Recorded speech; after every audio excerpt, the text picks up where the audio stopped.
Siempre sentí curiosidad por saber cómo era mi rostro.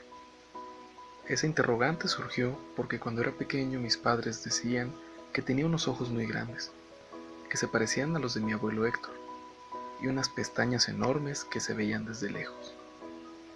Cuando mis tías nos visitaban, siempre les llamó la atención mi barba partida y los dos hoyitos que se hacían en mis mejillas cuando reía. Por si faltara algo, mis abuelos siempre decían que había heredado la frente de mi tío Adalberto.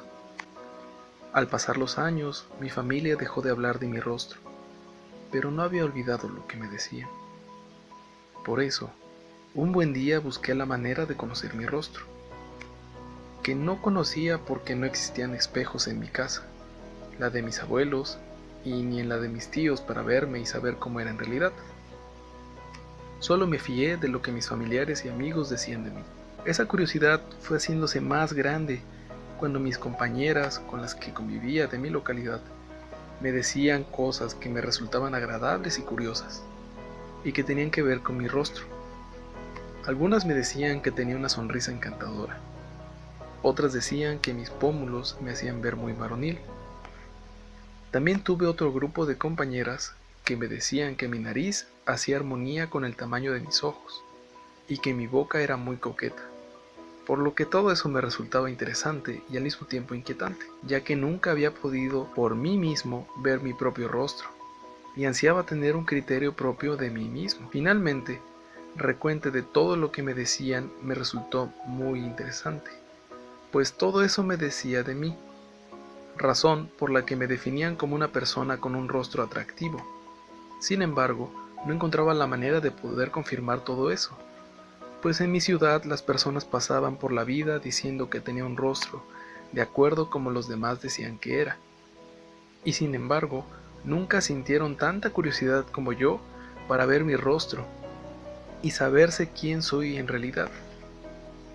Con el paso de los años me casé con una de mis compañeras y llegué a tener 4 hijos, de los cuales el menor le decían sus amigos y familiares que era igualito a mí, pues tenía mis mismos ojos, mi misma sonrisa, la nariz era igualita, la frente era igual de amplia, y sus pómulos fuertes y resaltados, que lo hacían verse varonil. A pesar de ello, cuando contemplaba el rostro de mi hijo, que era semejante al mío, no podía comprender cómo él podía tener mi rostro, y todavía más, cómo lo podían ver los demás de ese modo, pues al contemplar a mi hijo no lo veía más que a él, que era el único referente que tenía, pero sentía que no era yo exactamente, y aunque tomaba las partes de mis familiares, en esas partes no podía verme a mí mismo, es decir, no podía contemplarme a mí mismo en mi hijo. Esa imagen que se formó de mí no era mi rostro real. Sentía que por más que me pudiera imaginar de cómo era mi rostro, nunca quedaba conforme y siempre me sentí como un hombre sin rostro.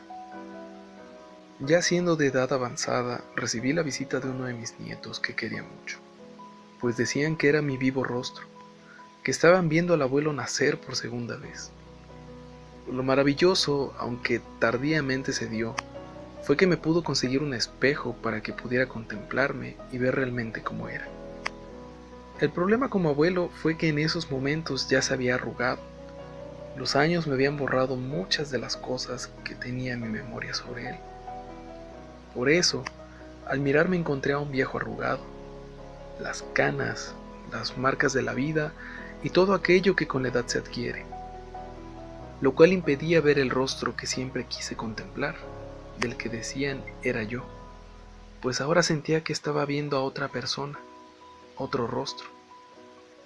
Dicho rostro no me resultó nada familiar y pensé que ya no era yo quien estaba en el cuerpo, era otro, pues no podía ver esos grandes ojos, esa barba partida, ni esos pómulos o labios varoniles que tanto fueron grabados en mi memoria.